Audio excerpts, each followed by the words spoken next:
Aries, somewhere right now, water is moving toward you. Not the kind you can see with your eyes, not yet. But if you sit still for a moment, if you let the noise of the day fall quiet, you can feel it, a low, patient pull underneath everything, the sensation of something gathering weight as it travels. Stay with that feeling. It is not invention, and it is not wishful thinking dressed up as hope. There is a current shaped exactly like your life, and it has been moving through hidden country for a long while now, carving its way toward the place where you are sitting. I want to trace that water with you today, from where it began to where it is about to spill open. Not to promise you the impossible, but to show you what my intuition keeps returning to when I quiet myself and reach toward your energy. And what it returns to again and again is the image of a person standing at the edge of a dry riverbed who does not yet know that upstream the rains have already fallen. You have been that person. I feel it clearly. You have stood at the edge of your own life and looked out at ground that seemed cracked and empty, and you told yourself a story about lack. You told yourself that the money simply was not coming, that the well had run dry, that whatever abundance the world was handing out had somehow skipped your address. And who could blame you for believing it? You were reading the ground beneath your feet, and the ground was telling the truth about that single moment. But the ground is only ever the last place the water arrives. It says nothing about what is already on its way. Here at Spiritual Light Tarot, I spend my hours listening to the movement beneath the surface of things.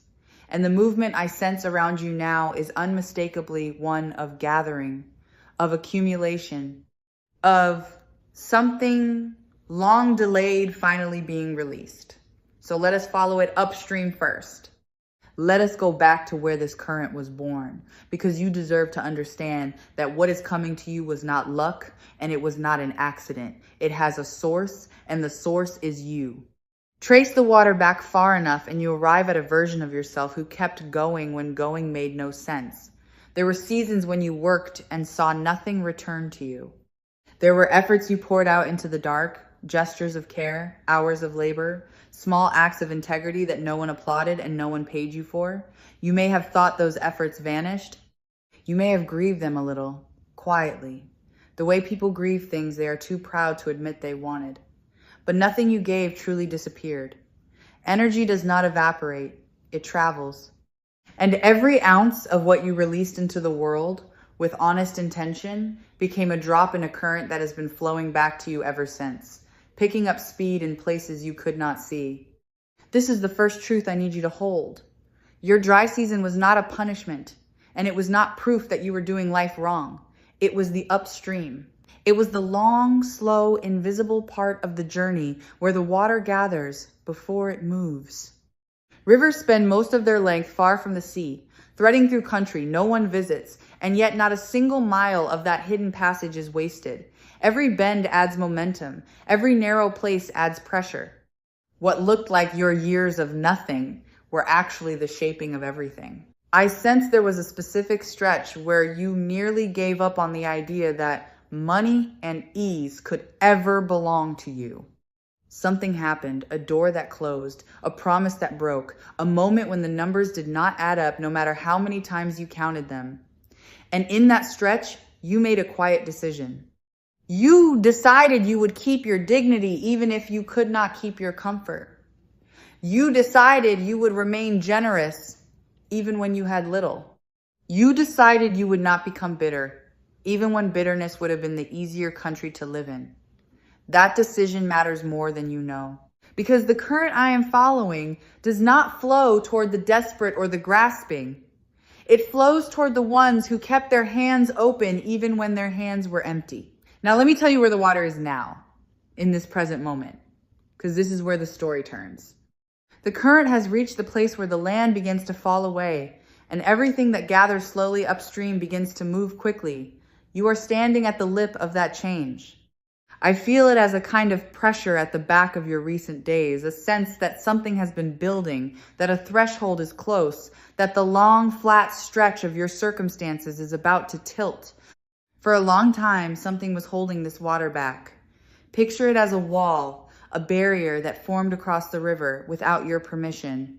Some of that barrier was built by other people, by those who did not value what you offered, by systems that were slow to reward you, by the plain bad timing of being ready before the world was ready to meet you. But some of that wall, I will be honest with you, was built by your own hands. Not out of foolishness, out of protection.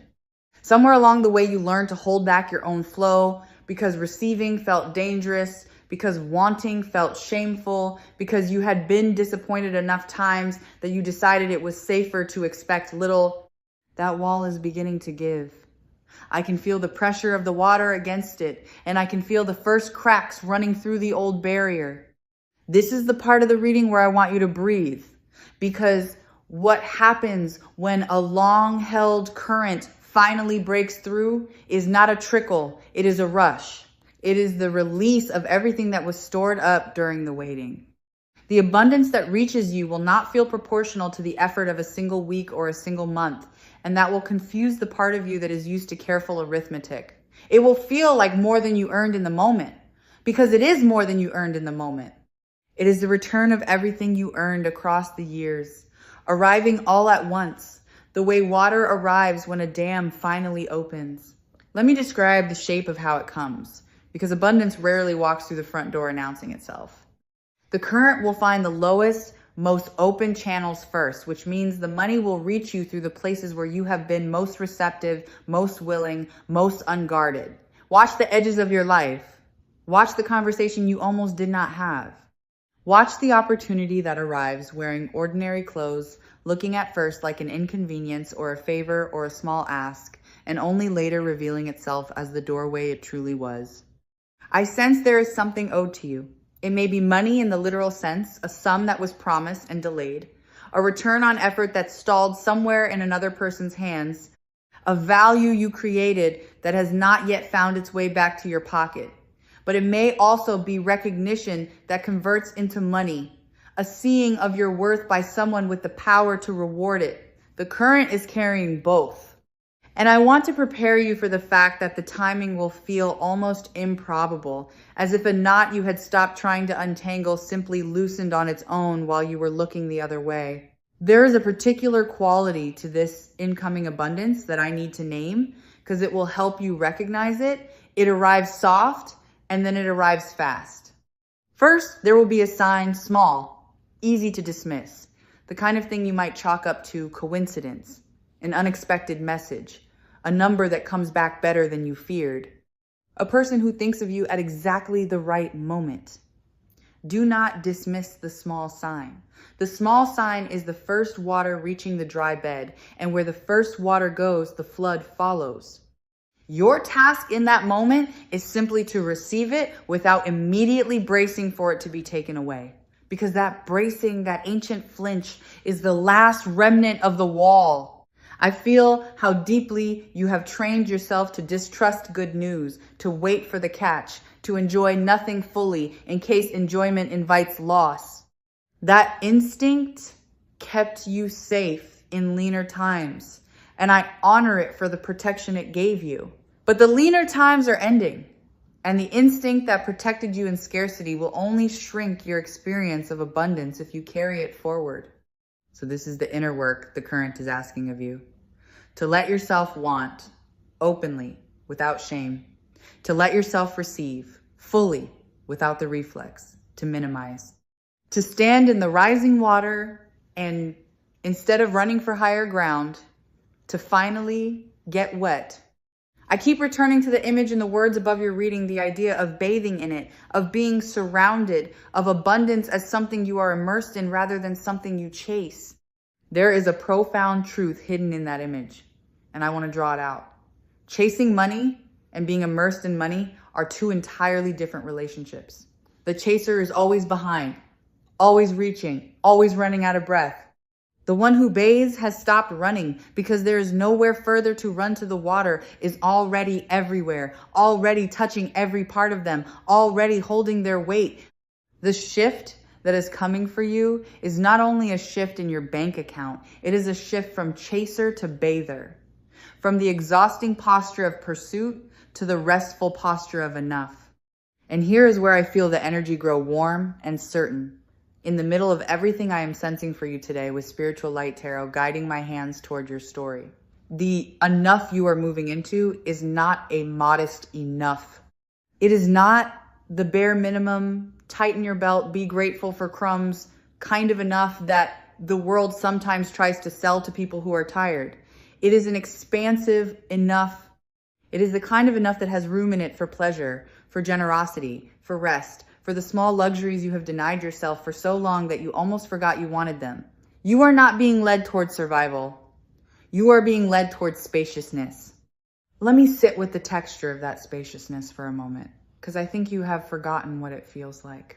Spaciousness is the ability to say yes to something without first checking whether you can afford it. It is the quiet that comes when the low-grade hum of financial fear finally switches off in the background of your mind. You may not even realize how loud that hum has been until it stops. So much of your energy has been spent managing scarcity, calculating, postponing, choosing the cheaper thing, declining the invitation because of the cost, lying awake, doing math you already knew the answer to. All of that spent energy is about to come back to you as freedom. And freedom, once you taste it again, will remind you that you were never meant to live braced against your own life. Now I want to speak to the practical intuition, the part of this reading that gives your hands something to do, because abundance is not passive, even when it flows toward you. The river carries the water, but you still have to open the channels on your own land. So listen for these nudges and act on the one that makes your chest feel warm rather than tight. There is something you have been undervaluing, a skill, a possession, a piece of knowledge, a relationship that is worth far more than you have been treating it as. You have been holding it lightly, giving it away, discounting it, or ignoring it entirely because familiarity made it invisible to you. I sense the current wants you to look again at the thing you take for granted. The gold is hiding in the ordinary. The overlooked corner of your life is where the water is pooling deepest.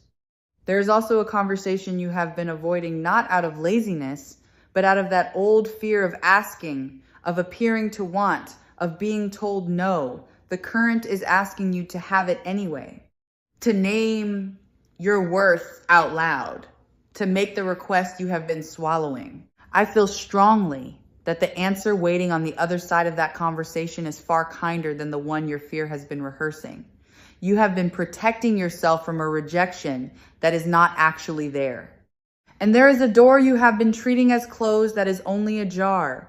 You walked past it once, decided it was not for you, filed it away as a mischance or a road not taken.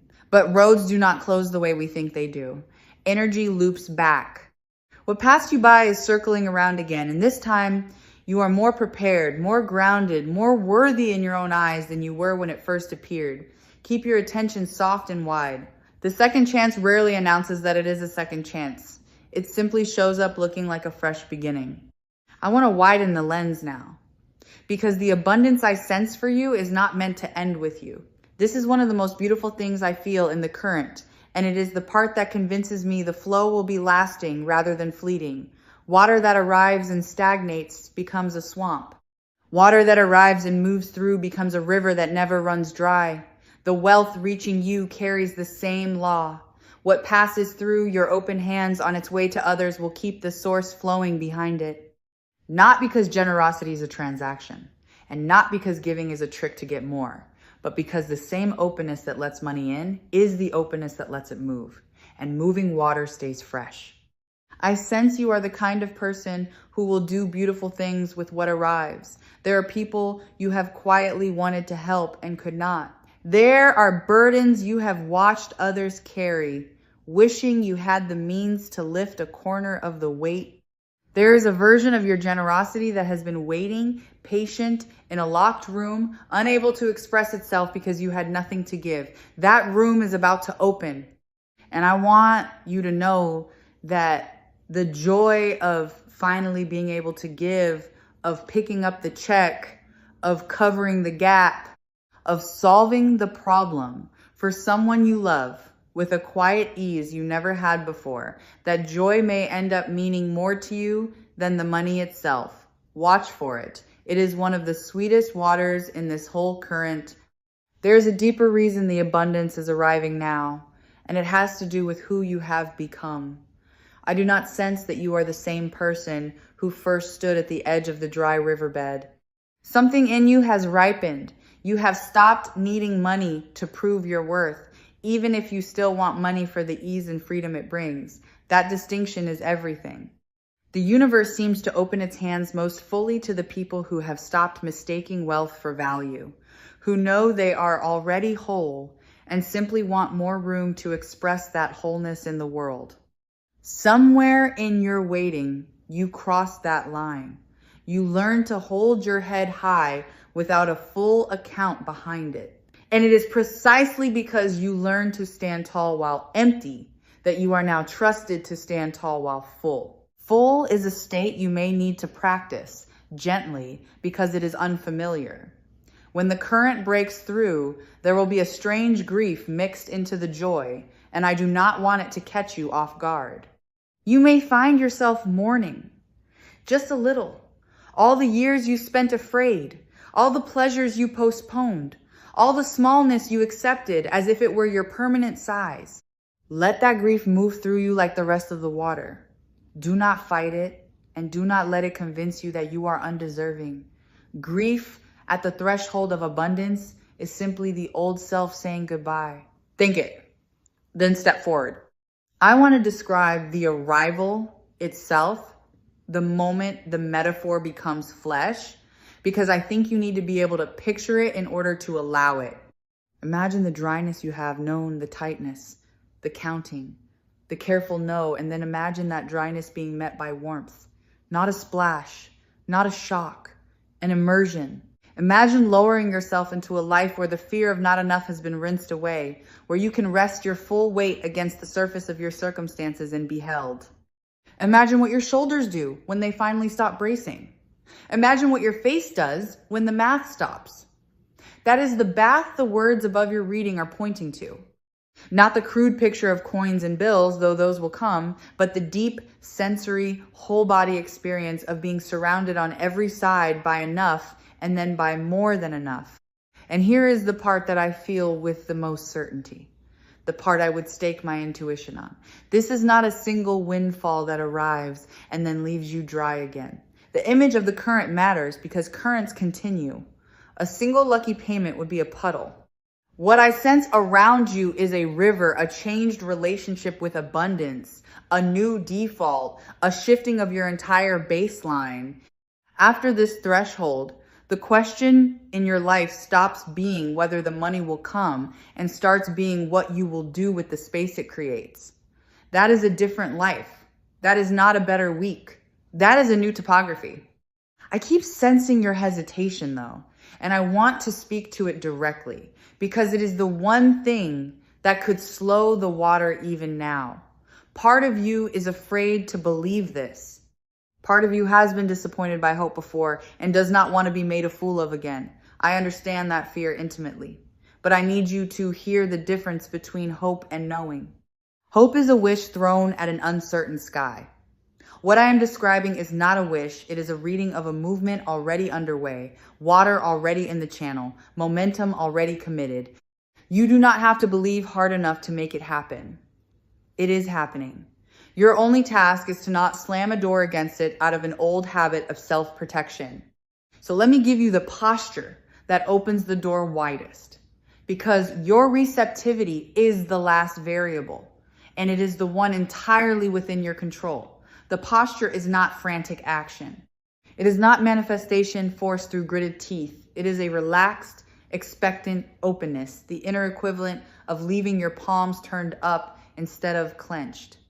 When an unexpected good thing arrives, say thank you and keep it, rather than questioning whether you deserve it. When someone offers you something of value, accept it cleanly, without the reflexive discount, without insisting they should not have. When an opportunity brushes past you, turn toward it with curiosity instead of flinching from it, out of the assumption that it cannot be meant for you. Each of these small yeses widens the channel. Each of them tells the current that the land is ready to receive. I feel that there is one specific area of scarcity you have carried the longest, one particular ache around money that has followed you through many seasons. Older than the rest, more tender than the rest. You know exactly the one I mean because it just surfaced in your chest as I named it. That is the ache the current is heading toward most directly. The universe has a way of routing its deepest gifts to the exact site of the oldest wound. Where you were most emptied is where you are about to be most filled. The place that hurt the most to lack is the place that will feel the most miraculous to have. Do not be surprised when the abundance arrives with a strange emotional precision, as if it knew all along where you were most sore. As the water rises around your life, you will notice your relationship with the future beginning to change, and this may be the most valuable shift of all. Scarcity does something cruel to the imagination. It shrinks the horizon, makes tomorrow into a threat, turns planning into a form of dread. You may have caught yourself avoiding thoughts of the future entirely because every version of it required money you did not have. Watch what happens when that changes. Watch your imagination stretch back out. Watch yourself begin to picture things again, a place you might live, a thing you might build, a trip you might take, a gift you might give, not as fantasies you punish yourself for wanting, but as plans you are allowed to make. The return of a livable future is one of the quiet miracles hidden inside this current, and it will arrive alongside the money, sometimes even before it. Let me name something about worthiness, because it sits at the root of everything I have said. You have spent a long time in a subtle argument with yourself about whether you are the kind of person good things happen to. That argument is about to be settled, not by an idea, but by evidence. By the plain fact of abundance arriving and continuing to arrive until the old stories simply cannot hold the weight of the new reality. There will come a point, not far from now, when you will look at your life and realize you can no longer honestly call yourself unlucky. That realization will feel like ground shifting under a belief you did not know you were standing on. Let it shift. You were never unlucky. You were early. You were upstream. You were being prepared to hold what was coming, and now the holding begins. Let me tell you something about the shape of the water that I have been holding back until now, because I wanted you to feel the certainty of it first. What is arriving does not come to you through a single channel. I do not sense one river only. I sense tributaries, several separate streams, each with its own source, each traveling its own hidden route, all of them bending toward the same low ground where your life is waiting. This matters because you have been taught to pin your hopes on one thing at a time, to fixate on the single job or the single deal or the single stroke of fortune, and to hold your breath until it either comes through or collapses. That is not the pattern I feel around you. I feel a convergence. I feel more than one good thing finding you at once, from directions you are not watching, so that even if one channel narrows, the others keep flowing. You are not waiting on a single yes. You are standing at a confluence. And I want to follow one of those tributaries all the way back to its source because it runs deeper than your own lifetime. There is a pattern of scarcity in your line that did not begin with you. Somewhere behind you, there were people who worked their whole lives against a current that never turned in their favor, who wanted more for the ones who would come after them, who carried a lack they could not put down, no matter how hard they labored. You inherited the echo of that struggle, a quiet, cellular belief that money is hard, that safety is temporary, that people like you do not get to rest, but inheritances can end. Patterns that took generations to harden can dissolve in a single life, brave enough to feel them and refuse to pass them on. I sense that you are the one in your line who breaks the old agreement with scarcity. What arrives for you arrives for them too. In a way, a long-delayed vindication of everyone who came before you and hoped, without proof, that someday the current would turn. It is turning. In you, it turns. Notice too where your body has been holding this. Scarcity does not live only in the mind. It takes up residence in the flesh. There is a tightness you carry in the jaw, the shoulders, the stomach, the place behind the breastbone where you brace against bills you have not yet opened. You have worn that tension so long that it feels like part of your posture, like simply the shape of being you. As the water rises around your circumstances, watch that tension begin to unwind, sometimes before you consciously understand why. You may find yourself sleeping more deeply. You may notice your breath reaching lower into your chest. You may catch your hands unclenching in your lap without instruction. The body knows when the danger has passed, often before the mind is ready to trust it. Let your body lead you into the good news. It has been waiting to exhale for a very long time. There is a change coming in how you are seen, and it will open doors that effort alone never could. When a person stops radiating quiet financial fear, the world responds to them differently. Opportunity is drawn to steadiness, the way water finds the most confident channel. As you settle into the new baseline, others will begin to sense a shift in you they cannot quite name, a groundedness, an ease, a quality of no longer needing anything desperately. And people offer their best to those who do not seem to need it, not out of cruelty, but because ease signals capability, and capability attracts investment, partnership, trust. You will find yourself included in conversations you were once outside of.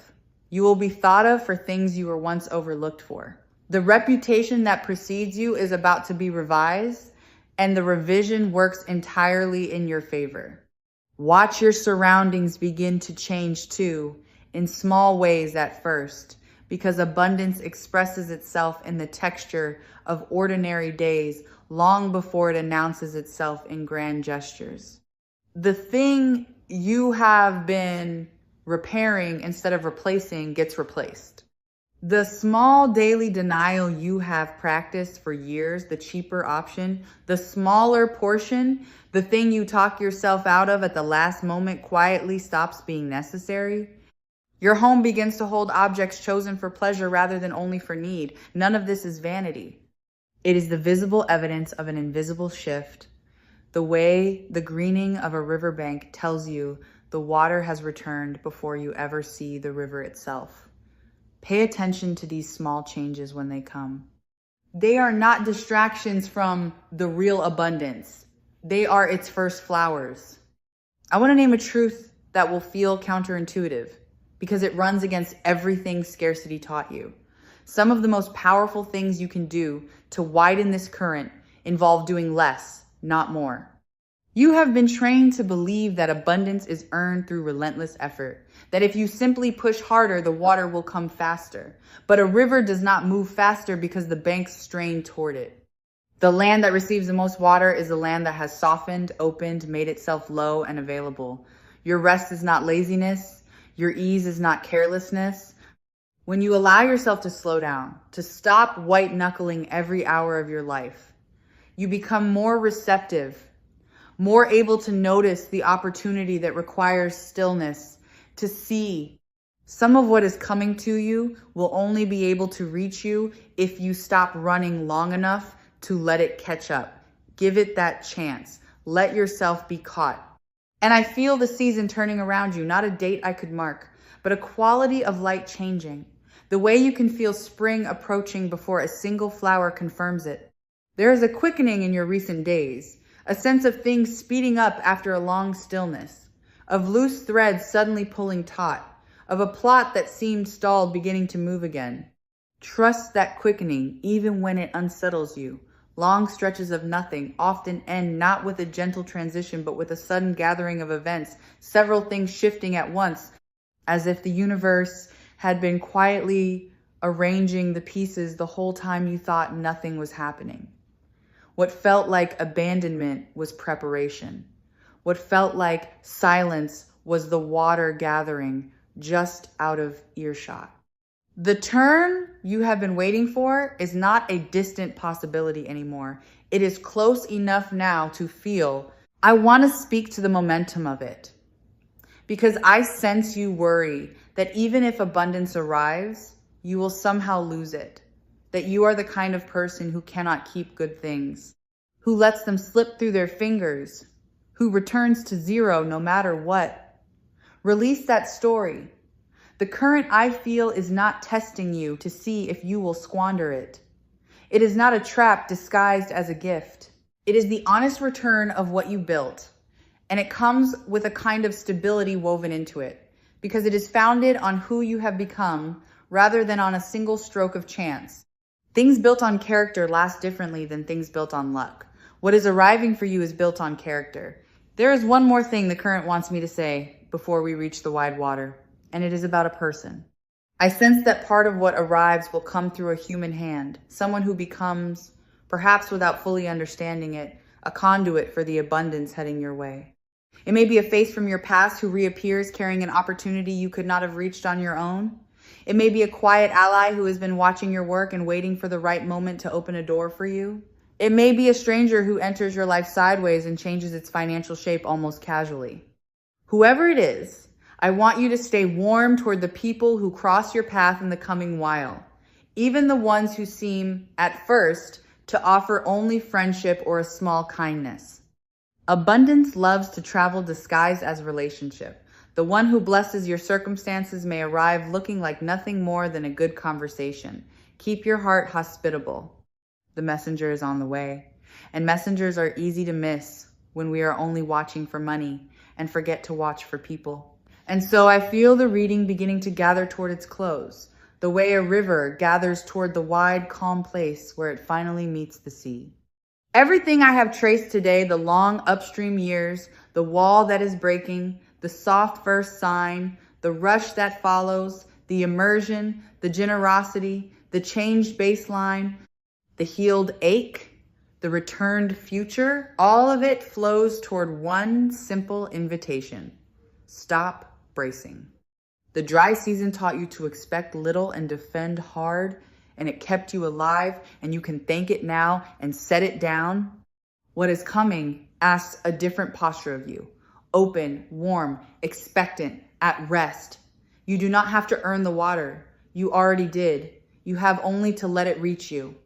If there is one thing I would ask you to carry out of this moment with Spiritual Light Tarot and into the days ahead of you, it is this, that you begin, starting now, to speak to your own life as if the abundance were already on its way, because it is. Not with forced affirmations that your heart does not believe, but with a quiet, grounded knowing. When the fear whispers that the money will not come, you can answer it gently. The water is already in the channel. When the old habit reaches to discount a good thing, you can answer it gently. I am allowed to receive this. When the horizon tries to shrink, you can answer it gently. I am building a future again. These are not lies you tell yourself. They are true reports from further up the river than your eyes can see. Stay open in the coming while. Keep your palms turned up. Notice the small sign and do not dismiss it. Have the conversation you have been avoiding. Look again at the ordinary thing you have been undervaluing. Turn toward the door you thought was closed. And when the water reaches you soft at first, then all at once do not run for higher ground. You have spent long enough on the dry banks of your own life. Lower yourself into what is arriving. Let it hold your weight. Let it rinse away the years of counting. Let yourself, at long last, be surrounded on every side by enough, and then by more than enough, until the very idea of lack feels like a country you used to live in and will never have to return to. The current has been traveling toward you for a long time. It is almost here. All that is left is for you to be ready to be held.